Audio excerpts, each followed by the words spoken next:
Almost 12 months ago now, I went and picked up the Pixel 10 Pro, and if I'm honest, I had a pretty rough couple of weeks with it. And I think I've been pretty critical of Pixels in general this year, to a point where a few of you think that I'm a Pixel hater, and honestly, I'm not a Pixel hater at all. I'm Paul, and let's try and do this 12-month review of the Pixel 10 Pro a little differently. I feel like the Pixel's in a weird category. You have the 10A and the 4A Pro, where the Pixel 10 Pro, it's not as weak as them, but it's not that much more powerful. Then you have your Pros and your Ultras, where the Pixel, it's nowhere near as powerful as them, but it does have the same premium build quality. Then you have the Chinese brands. These are the everything phones. The Pixel, it doesn't have cameras that are anywhere near as good as these phones. However, it can still take photos that are on par with them. So the 10 Pro, it kind of sits in the middle, and it doesn't do anything brilliantly, but it doesn't do anything terribly. And it's not a do-it-all high-end beast like the Chinese brands, and it's not really on the same level as the iPhone or the S26 Ultra. It's missing a few pro features that you kind of expect a pro phone to have. There's no pro video recording. The smaller Pro, it starts at 128 gigs, and it's powered by a chip closer to the same level as the Snapdragon Gen 3. Having said that though, this is the phone that I keep coming back to. There are so many things I love about a Pixel. For one, the OS is so damn clean. It's not full of unnecessary apps or settings that you won't ever really need. And I feel that Android 17 is giving this a bit of a nice refresh. It's those small changes, like changing app icons and then theming them to the theme, which Pixel does better than any other Android phone. I love the living universe wallpapers. And do you notice something just here? At a glance, it's finally gone. The Android gods have blessed us that we can now remove this from the home screen.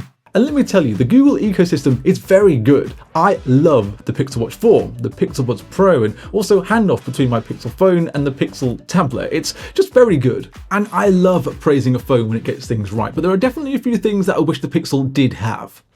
I would love routines, similar to what you can get on a Samsung phone. I don't like the brightness slider being hidden behind two swipe downs. It's a bit annoying.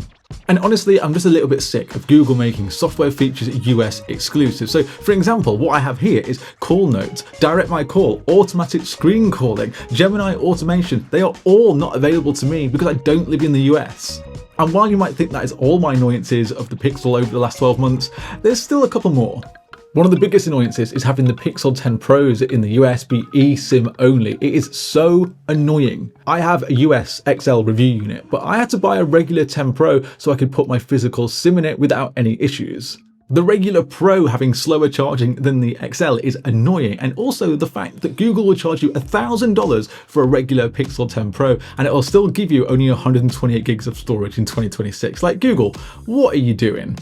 And my other complaint on that smaller Pro is the battery. This is not very good. I would call it hit and miss, but even then, I still think that's being a little bit too kind. And then we have the Tensor G5. And I know you're all going to expect me to kind of like hate on this a little bit, but honestly, I'm not going to do that. I'm not going to sugarcoat it. The Pixel, it should have more power. Of course it should. But will you notice it? I don't think so.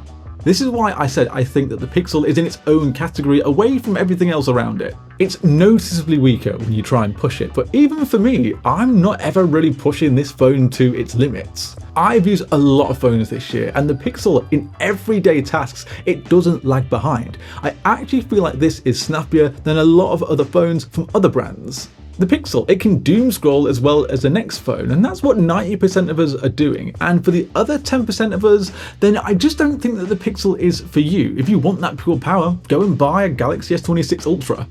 I'll say it again, I do agree that the price that Google is charging you for the Pixel 10 Pro, you should be getting better, but Google isn't about that. And I could hate on it for not reaching the benchmark numbers of the S26 Ultra, but honestly, I kind of don't need it to. I'll ask Google very nicely to put their efforts somewhere else and just work on making these phones run cooler, because the Pixel 10 Pro still runs really hot, and having that run a little bit cooler and getting better battery efficiency is kind of more important to me. But there is somewhere else that I think that Google needs to start refocusing its efforts, and that is on the camera. Let me start by saying the Pixel, we know it doesn't have the biggest and best sensors, but I still love the photos that come out of this thing.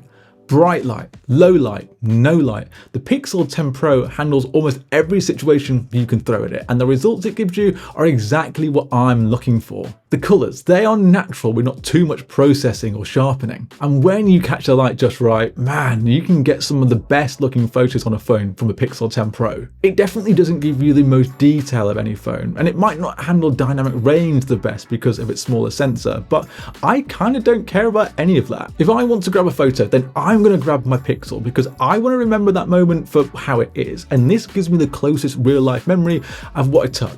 And in a world of AI-driven photo trash, this is what I want. The photos, they might not look amazing all the time with moving subjects or in very low light, but there's a nice authenticity about this, and that is what I care about more than anything right now. I also care a lot about video, and I want to tell you that the video on a Pixel 10 Pro is amazing, but I can't do that.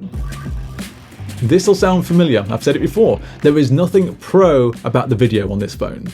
There's no log recording, there's kind of nothing, and you're never going to see people making full pro videos on a Pixel 10 Pro. I see this kind of like a point and shoot, where you know you're not going to get the best video out of this, and sometimes it is just bad. Details, they can be soft, it's a little bit jittery if you're moving around, and in low light, it kinda sucks. You can fix all of those problems through Video Boost, and this is some Google magic at its best. It can stabilize, it can take dark situations and make them look good, and just look how smooth these lens transitions are. The problem, you have to remember to turn this on. It doesn't stay on once you get out of that camera, and you literally never know how long this will take. It can take hours to get anything back from the cloud. Google, if you happen to watch this, please give us some of that Video Boost magic directly on device, because that is exactly what the Pixel 11 Pro needs, because at the moment with video, it's really lacking behind. There are a few things though that still make a Pixel great.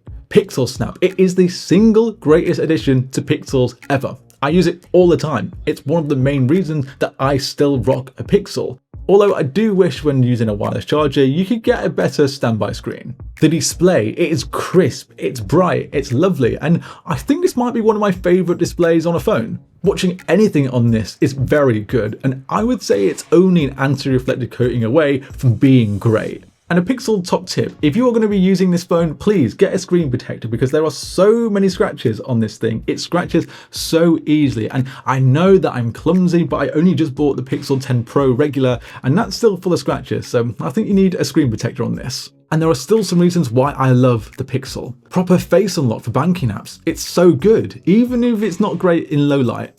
The design, it's still one of the best in my opinion, and I'm not a fan of the glossy side rails, but honestly, they've held up pretty well. Getting AirDrop between Apple devices, I know it's on other Android phones, but this has been lovely. And as heavy as the AI is on the Pixel 10 Pro, I feel like it's not pushed into your face, like it sits there subtly, ready, waiting for you to use it. And in all honesty, I only ever use Gemini anyway. Here's the thing.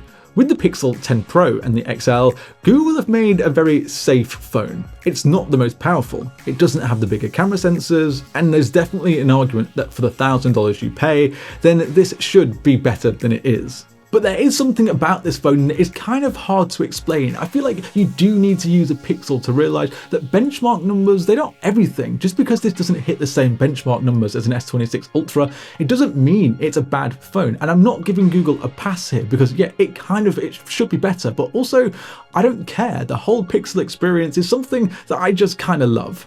Something doesn't always have to be the best for people to enjoy using it, and that is what I get with the Pixel.